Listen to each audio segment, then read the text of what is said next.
அதுவும் கடைசியாக நடந்த அந்த உள்ளரங்கு கூட்டத்தில் விஜய் அவர்கள் பேசுனது கவனிக்கத்தக்கது. என்ன அப்படின்னா, விஜயை ஏண்டா தொட்டோம், விஜய் கூட இருக்கிற மக்கள் மீது ஏண்டா கையை வச்சோம் அப்படின்ட்டு நீங்கள் நினச்சி வருத்தப்படுவீங்க அப்படின்றத விஜய் சொல்லியிருப்பார். அப்போது அந்த ஸ்டேட்மெண்ட்லேருந்து நமக்கு என்ன தெரியுதுன்னா, வெறுமனே ஜெயிக்கணும், திமுகவை ஆட்சியிலிருந்து அகற்றி தமிழ்நாட்டில் ஆட்சியை பிடிக்கணும் அப்படிங்கிறத மட்டுமே விஜயோட நோக்கமாக இருக்கிற மாதிரி தெரியல. குறிப்பாக அந்த ஒரு பர்டிகுலர் பாயிண்டில் அவர் அதை பர்சனலாக எடுத்துக்கிறாரு. இந்த சண்டை அரசியல் சண்டைங்கிறத தாண்டி பர்சனல் சண்டையாக அவர் எடுத்துக்கிறாரு. அப்படின் போது என்னன்னா, ஒரு ரிவெஞ்ச் மோடு.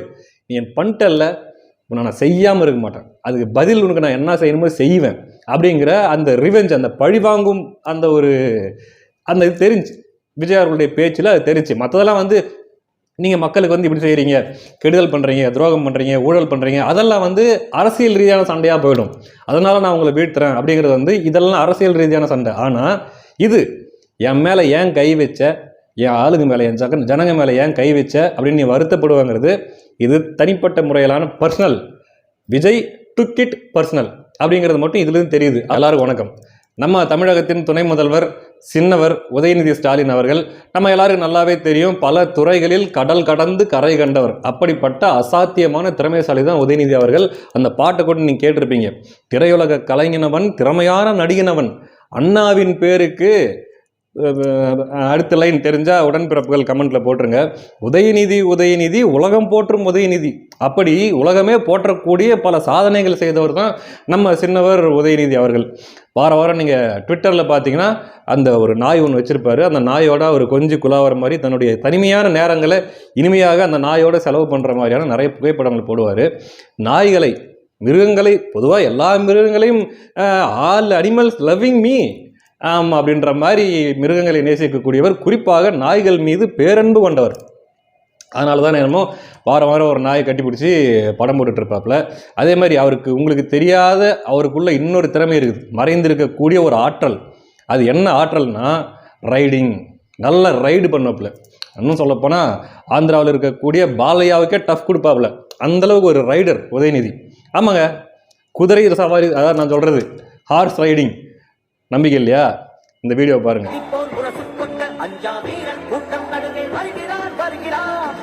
எப்படி குதிரையவே வீலிங் பண்ணார் பார்த்தீங்கல்ல? அதான் சின்னவருடைய ஸ்பெஷல் டேலண்ட். ஆமாம், யாராவது கல் நெஞ்சக்காரங்க மனசாட்சியே இல்லாமல் இதை பார்த்துட்டு இது ஏஐ, ஆர்டிஃபிஷியல் இன்டெலிஜென்ஸு, இது ஒரிஜினல் கிடையாது அப்படின்னீங்கன்னா அவரை பாருங்க, உங்களுக்கு அடுத்த வாட்டியும் சின்னவர் தான் துணை முதல்வர், வேறு வழி இல்லை. அதனால் இது ஒரிஜினல் அப்படின்ட்டு அக்செப்ட் பண்ணிக்கிட்டு உண்மையை ஒத்துக்கிட்டு கம்முன்னு போயிடணும். ஆமாம், சரி, ரைட். இது ஒரு பக்கம் இருக்குது. நம்ம பார்த்துட்டோம் துணை முதல்வர் அவர்களை பற்றி. இது ஏன் நான் இவ்வளோ நேரமாக சொல்லிகிட்டு இருக்கிறேன் அப்படின்னா, நாளான்னைக்கு உதயநிதி ஸ்டாலின் அவர்களுடைய பிறந்த நாள். அந்த அவருடைய பிறந்த நாளை திமுக உடன்பிறப்புகள் இந்த தடவை மிக பிரம்மாண்டமாக கொண்டாடணும் அப்படின்ட்டு பிளான் பண்ணி வச்சிருக்கிறதாக ஒரு செய்தி வந்துச்சு. குறிப்பாக தருமபுரி மாவட்டத்தில் இருக்கிறவங்க தருமபுரியில் இருக்கிறவங்க எல்லாருக்குமே ஸ்வீட்டை கொடுத்து கொண்டாடி போடணும்டா, எவ்வளோ பெரிய பொருட்செலவானாலும் பரவாயில்றான்ட்டு சின்னவர் அவருடைய பிறந்த நாளை கொண்டாடுவதற்காக, ஒரு பிரம்மாண்டமாக கொண்டாடுவதற்காக திட்டம் தீட்டி வைத்து கொண்டுள்ளனர். என்ன சமாச்சாரம்னா, கொண்டாடட்டும். ஏன்னா ஏற்கனவே மக்கள் திமுக மேலே பயங்கரமான ஒரு நற்பெயர், பயங்கரமான ஒரு அந்த மாதிரி ஒரு பாண்டிங்கில் இருக்கிறாங்க இல்லையா? அப்படிப்பட்ட சமயத்தில் உதயநிதி அவர்களுக்கு இப்படி ஒரு பிரம்மாண்ட பிறந்தநாள் கொண்டாடுன்றது திமுகவுக்கு நல்ல விஷயம்தான். இந்த வாட்டியாச்சும் கொஞ்சம் அடக்கி வாசிக்கிறாங்க. போன தடவைலாம் பார்த்தீங்கன்னா உதயநிதி ஸ்டாலின் அவர்களுடைய பர்த்டே வந்துச்சுன்னு வச்சுங்களேன், அடுத்த பர்த்டே வர்ற வரைக்கும் அந்த பர்த்டே கொண்டாடிட்டு இருப்பாங்க. ஆமாம், சுபவி இந்த மாதிரி ஆளுங்கெல்லாம் கூப்பிட்டு வச்சுக்கிட்டு உதயநிதி நல்லவரா வல்லவரா அப்படின்னு டைட்டில் போட்டு பட்டிமன்றம். அதே மாதிரி உதயநிதி ஸ்டாலின் அறிவில் சிறந்தவரா அல்லது அழகில் சிறந்தவரா, இந்த மாதிரியான தலைப்புகள், ரொம்ப சுவாரஸ்யமான தலைப்புகள்லாம் போட்டு பட்டிமன்றம்லாம் நடத்திட்டு இருப்பாங்க. இந்த வாட்டி என்ன பண்ணுறாங்கன்னு பொறுத்திருந்து பார்ப்போம். சரி, இது ஒரு பக்கம் இருக்கு. நம்ம இவ்வளோ நேரம் பார்த்தோம் இல்லைங்களா? உதயநிதி ஸ்டாலின் அவர்கள் பயங்கரமான பன்முகத்திறமை கொண்டவர் மட்டுமல்ல, அவர் மிருகங்களை நேசிக்கக்கூடியவர், குறிப்பாக நாய்கள் மீது பேரன்பு கொண்டு நேசிப்பவர் அப்படின்றத நம்ம இவ்வளோ நேரம் பார்த்தோம். ஆனால் பாருங்க, அந்த உதயநிதி ஸ்டாலின் அவர்களை எங்கள் சின்னவரே, எங்கள் வருங்கால தமிழகமே, வருங்கால எங்கள் தலைவரே அப்படின்னு சொல்லிட்டு இருக்கிற இந்த உடன்பிறப்புகள், இந்த திமுக உடன்பிறப்புகள், அந்த சின்ன புத்தின்றது, சின்னவருடைய அந்த புத்திங்கிறது கொஞ்சம் கூட இல்லாமல் நாய்கள் மேலே வெறுப்பு கக்கிட்டு அந்த நாய்களுக்காக யார் யாரெல்லாம் பேசுகிறாங்களோ, யார் யாரெல்லாம் போராடுறாங்களோ அவங்க மேலே வன்மத்தை கக்கி வெறுப்பை கொட்டி தீர்த்துட்டு இருக்கிறாங்க. என்ன நடந்துச்சுன்னு கேட்குறீங்களா? சமீபத்தில் ஒரு விஷயம் ஒன்று நடந்துச்சு.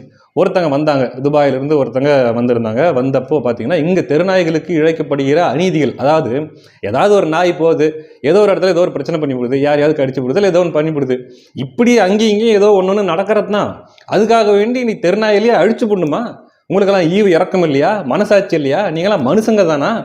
அப்படின்ற மாதிரி ஒருத்தங்க வந்து நாய்களுக்காக போராடினாங்க. அது கடிக்குதுன்னா அது கடிக்காத மாதிரி ஏதாச்சும் ஏற்பாடு பண்ணுங்க. இப்போ ராபிஸ் வந்த நாயும் ராபிஸ் வேக்சின் போடுறவனும் ஒன்றா அப்படின்ற மாதிரி தான் ஏதோ கேட்டாங்களா அப்படிங்குது. கேட்டாங்க. இது சமூக வலைதளங்களில் பயங்கரமான தாக்கத்தை, பயங்கரமான கோபத்தை ஏற்படுத்திச்சு. யாருக்கு? உடன்பிறப்புகளுக்கு. ஆமாம், நான் யாரும் சொல்ல மறந்துட்டேன்ல, நிவேதா பெத்துராஜ் அவர்கள் உங்களுக்கு தெரிஞ்சிருக்கும். பிரபலமான திரைப்படங்களில் நடித்தவர். அவங்களுக்கு தெரியாதவங்க தமிழ்நாட்டில் இருக்க முடியாது. ரேஸ் மேலே மிகவும் பிரியம் கொண்டவர். எப்படி அந்த தெருநாய்கள் மேலே அந்த அளவுக்கு பிரியம் இருக்கோ, அதே அளவுக்கு ரேஸ் மேலே, மிகப்பெரிய கார் ரேஸ் மேலே பற்று கொண்டவர். நீங்கள் கூட பார்த்துருப்பீங்க, கொஞ்ச நாளைக்கு முன்னாடி தமிழ்நாட்டு விளையாட்டுத்துறை சார்பாக 45 கோடி செலவில் தமிழ்நாட்டில் கார் ரேஸ் நடத்தப்பட்டது இல்லைங்களா? அந்த மாதிரி ரேஸில் வந்து மிகுந்த ஆர்வம் கொண்டவர். அப்படிப்பட்ட ஒருத்தவங்க வந்து வாய்ஸ் அவுட் பண்ணியிருக்காங்க. கொஞ்சமாவது நம்ம சின்னவர் உதயநிதி ஸ்டாலின் அவர்களுக்கு அந்த நாய் மீது இருக்கிற பாசம், அந்த ஒரு பரிவு, அந்த மிருகங்கள் மேல் இருக்கிற அந்த ஒரு அன்பு இந்த உடன்பிறப்புகளுக்கு இருக்கணுமா இல்லையா? எதுக்கு போய் கடிச்சு வைக்கிறாங்க? ரவுடி டைம்னு அவர் போட்டார். யார்? நம்ம உதயநிதி ஸ்டாலின் அவர்கள் வாரம் சனிக்கிழமைனா ரவுடி டைம் போடுவார். அந்த நாய் பார்த்தீங்கன்னா ஒரு கருப்பு கலர் நாய், கழுத்தில் ஒரு சிகப்பு கலர் பட்டை ஒன்று கட்டியிருக்கும். கருப்பு நாய், சிகப்பு பட்டை. அதை பார்த்துட்டும் உடன்பிறப்புகள் கோவப்பட்டு போயிட்டு சின்னவரையாக போய் கடிக்க ஆரம்பிக்கிறாங்க. என்னங்க நியாயம் இது? ஒருத்தங்க மிருகங்களை நேசிக்கிறாங்கன்னா நீங்களும் நேசிக்க கற்றுக்குங்க. அதை விட்டுட்டு முதல்ல உங்கள் தலைவரை நீங்கள் ஃபாலோ பண்ண கற்றுக்குங்க. சரியா? சும்மா போய் எல்லாரையும் திருநாய் மாதிரி கடிச்சிட்டு இருக்கிறது வந்து ஏற்புடையது அல்ல. ஒரு நல்ல திமுக உடன்பிறப்புக்கு அது அழகல்ல. கீழ்ப்படியை கற்றுக்கொள்ளு, கழகத்திற்கு கீழ்ப்படியை கற்றுக்கொள்ளுங்கள். ஆமாம், இவ்வளோ தான் சொல்ல முடியும். சரி, ரைட்டு. நம்ம விளையாட்டு செய்திகள் இதோட முடிச்சிக்கலாம். அதாவது விளையாட்டுத்துறை சார்ந்த செய்திகளை முடிச்சிக்கலாம். இப்போ நம்ம சீரியஸ் மேட்டருக்கு வரலாம். என்ன அப்படின்னா, சில நாளாக இப்போ தேர்தல் நெருங்கிட்டு இருக்கிற அந்த சமயம் பார்த்தீங்கன்னா தகவலாக வந்துட்டு இருக்குதுங்க. டெய்லி ஒரு தகவல். பார்த்தீங்கன்னா நம்ம பிடிஆர் பழனிவேல் தியாகராஜன் இருக்கார் இல்லைங்களா, திமுகவில் அமைச்சராக இருக்கக்கூடிய பாவம், அவரை வந்து டம்மி பண்ணி உட்கார வச்சிட்டாங்க. அவர் வந்து தாவேகாவில் இணைய உள்ளதாக ஒரு தகவல். இது ஒரு தகவல். மறுபடியும் அதிமுகவிலிருந்து வெளியேறிய இல்லை, தன்னுடைய சேட்டையால், தன்னுடைய அதிக பிரசங்கித்தனத்தால் தூக்கி எறியப்பட்ட நம்ம செங்கோட்டையன் அவர்கள் வந்து அவரும் வந்து தாவேகாவில் நாளையோ அல்லது நாளை மறுநாளோ வந்து இணைய உள்ளதாக அது ஒரு தகவல். அப்புறம் பார்த்தீங்கன்னா என்னென்ன தகவல்? இன்னொரு முக்கியமான தகவல் ஒன்று இருக்குது. ஜனநாயகன் படத்து ஆடியோ லான்ச்சுக்காக விஜய் அவர்கள் மலேசியா போகிறதாக திட்டமிடப்பட்டிருக்குது. அங்கே போய் ஒரு 3 நாள் தங்கிட்டு அதுக்கப்புறம் மறுபடியும் சென்னை வர்றதாக திட்டமிடப்பட்டிருக்கிறது. இந்த சமயத்தில் இன்னொரு கூடுதல் தகவல் ஒன்று வருது. இது வந்து உறுதிப்படுத்தப்பட்ட தகவல். அவர் மலேசியாவுக்கு போகிறதும், அங்கே ஆடியோ லான்ச் நடக்கிறதும், ஆடியோ லான்ச் அதெல்லாம் உறுதிப்படுத்தப்படுறது. இந்த தகவல் என்னென்னா, அவர் அப்படி மலேசியாவில் போயிட்டு அந்த 3 நாள் அந்த ஆடியோ லான்ச் ஃபங்க்ஷன்லாம் நடத்திக்கிட்டு இருக்கும்போது என்டிஏல இருக்கக்கூடிய பாஜக தலைவர்கள் போயிட்டு அவரை சந்தித்து அவருடன் பேச்சுவார்த்தை நடத்தவிருப்பதாகவும் அதற்கு விஜய் அவர்கள் சம்மதித்திருப்பதாகவும் தகவல். அதாவது கூட்டணிக்கு இல்லை, கூட்டணி பேச்சுவார்த்தைக்கு விஜய் அவர்கள் சம்மதித்திருப்பதாக ஒரு தகவல். கொஞ்ச நாளைக்கு முன்னாடி என்ன தகவல் வந்துச்சு? விஜய் அவர்களும் ராகுல் காந்தி அவர்களும் வெளிநாடு சென்று வெளிநாட்டில் தனித்தனி விமானங்களில் வெளிநாட்டுக்கு போய் அங்கே தாவேக காங்கிரஸ் கூட்டணிக்காக பேச்சுவார்த்தை நடத்தின மாதிரி ஒரு தகவல் வந்துச்சு. இப்படி தகவலாக வந்துக்கிட்டு இருக்குது. டெய்லி ஒரு தகவல். எப்படியும் தேர்தலுக்குள்ளே 200-300 தகவலை தாண்டி போயிடும். ஆனால் என்னென்னா, இதில் இருக்கிற விஷயம் என்னென்னா, ஓரளவுக்கு சரியாக இருக்கிறதுக்கான வாய்ப்பு இருக்குது. ஏன்னா தேர்தல் வரைக்குமே கிட்டத்தட்ட அந்த பிப்ரவரி வரைக்குமே கூட எல்லா கட்சிகளிடமும் பேச்சுவார்த்தை, கூட்டணி பேச்சுவார்த்தை நடத்துவார்கள். எது நமக்கு சாதகமாக இருக்கும், எந்த மாதிரி கூட்டணி அமைஞ்சால் நம்ம ஜெயிக்கிறதுக்கான வாய்ப்பு இருக்குது, இப்படி கூட்டணி அமைஞ்சால் ஓட் ஷேரிங் எப்படி போகும், இந்த மாதிரி கால்குலேஷன்லாம் போடுவாங்க. சர்வே எடுப்பாங்க. ஒரு கூட்டணியை பற்றியும் தனித்தனியாக சர்வே எடுப்பாங்க. அதோட ரிசல்ட் எப்படி இருக்குதுன்னு பார்ப்பாங்க. அப்போது பேச்சுவார்த்தை என்பது நடத்துவார்கள். விஜய் அவர்களுக்கும் இந்த தேர்தலில் திமுகவை தோற்கடிப்பதுன்றது ரொம்ப முக்கியமான ஒரு ஃபேக்டராக இருக்குது. அது எல்லாருமே சொல்ல நீங்கள் கேள்விப்பட்டிருப்பீங்க. ஏன்னா மறுபடியும் ஒரு முறை திமுக ஆட்சிக்கு வந்து விட்டால் அடுத்த 5 வருஷத்தில் விஜய் அவர்களுக்கு தாவேகா கட்சிக்கு என்ன மாதிரி குடைச்சல் கொடுப்பாங்கன்னு சொல்லவே முடியாது. ஏன்னா அதுக்கு அடுத்து வர தேர்தலில் டைரெக்டாக விஜய் வெர்சஸ் உதயநிதி அப்படின்ட்டு வந்துடும். அப்போ விஜய் அவர்களை, அவருடைய கட்சியை வலிமை இழக்க செய்வதற்கு, உடைப்பதற்கு என்னென்ன வேலை செய்யணுமோ எல்லா வேலையும் திமுக செய்யும். அப்படின்னும் போது திமுக இந்த தடவை தேர்தலில் ஜெயிக்காமல் இருக்கிறது தான் விஜய் அவர்களுக்கு சேஃப். எல்லா கட்சிகளுக்குமே, தமிழ்நாட்டுக்கே அதான் சேஃப். அது 2ஆம் பட்சம். மொத்தத்தில் கட்சிகளுக்குன்னு பார்த்தீங்கன்னா கூட அதான் சேஃப்னும் போது அதற்கான வியூகத்தை எல்லா கட்சிகளும் சேர்ந்து எடுப்பாங்க. விஜயும் he will be a part of it. அவர் கூட்டணி வந்து சேருவார், சேர மாட்டார், பாஜக கொள்கை எதிரின்னு சொல்லிட்டாரு, அதனால் வந்து கூட்டணி வரமாட்டாங்கிறதெல்லாம் ரெண்டாம் பட்சம். மொத்தத்தில் ஸ்ட்ராட்டஜி எப்படி வந்து இந்த தடவை திமுகவை வீழ்த்துறது அப்படிங்கிற ஸ்ட்ராட்டஜியில் வந்து அவரும் இருப்பார்ன்றது தான் என்னுடைய நம்பிக்கையும் கூட. அதுவும் கடைசியாக நடந்த அந்த உள்ளரங்கு கூட்டத்தில் விஜய் அவர்கள் பேசுனது கவனிக்கத்தக்கது. என்ன அப்படின்னா, விஜயை ஏண்டா தொட்டோம், விஜய் கூட இருக்கிற மக்கள் மீது ஏண்டா கையை வச்சோம் அப்படின்ட்டு நீங்கள் நினச்சி வருத்தப்படுவீங்க அப்படின்றத விஜய் சொல்லியிருப்பார். அப்போது அந்த ஸ்டேட்மெண்ட்லேருந்து நமக்கு என்ன தெரியுதுன்னா, வெறுமனே ஜெயிக்கணும், திமுகவை ஆட்சியிலிருந்து அகற்றி தமிழ்நாட்டில் ஆட்சியை பிடிக்கணும் அப்படிங்கிறத மட்டுமே விஜயோட நோக்கமாக இருக்கிற மாதிரி தெரியல. குறிப்பாக அந்த ஒரு பர்டிகுலர் பாயிண்டில் அவர் வந்து அதை பர்சனலாக எடுத்துக்கிறாரு. இந்த சண்டை அரசியல் சண்டைங்கிறத தாண்டி பர்சனல் சண்டையாக அவர் எடுத்துக்கிறாரு. அப்படின் போது என்னன்னா, ஒரு ரிவெஞ்ச் மோடு. நீ என் பண்ணிட்டல்ல, நான் செய்யாமல் இருக்க மாட்டேன், அதுக்கு பதில் உனக்கு நான் என்ன செய்யணுமோ செய்வேன் அப்படிங்கிற அந்த ரிவெஞ்ச், அந்த பழிவாங்கும் அந்த இது தெரிஞ்சு விஜய் அவர்களுடைய பேச்சில் அது தெரிஞ்சு. மற்றதெல்லாம் வந்து நீங்கள் மக்களுக்கு வந்து இப்படி செய்கிறீங்க, கெடுதல் பண்ணுறீங்க, துரோகம் பண்ணுறீங்க, ஊழல் பண்ணுறீங்க, அதெல்லாம் வந்து அரசியல் ரீதியான சண்டையாக போயிடும். அதனால் நான் உங்களை வீழ்த்துறேன் அப்படிங்கிறது வந்து இதெல்லாம் அரசியல் ரீதியான சண்டை. ஆனால் இது என் மேலே ஏன் கை வச்ச, என் ஆளுங்க மேலே, என் ஜனங்க மேலே ஏன் கை வச்ச அப்படின்னு நீ வருத்தப்படுவாங்கிறது இது தனிப்பட்ட முறையிலான personal. Vijay took it personal அப்படிங்கிறது மட்டும் இதுலேருந்து தெரியுது. அப்போது எப்படியாவது திமுகவை இந்த தடவை ஆட்சியிலிருந்து அகற்றணும் அப்படிங்கிற இடத்துல விஜய் அவர்கள் மாற மாட்டாருங்கிறது புரியுது. அதே சமயத்தில் கூட்டணி தான் போயே ஆவார், என்டிஏ கூட கூட்டணி தான் வைப்பார் அப்படின்ட்டுலாம் நம்ம சொல்ல முடியாது.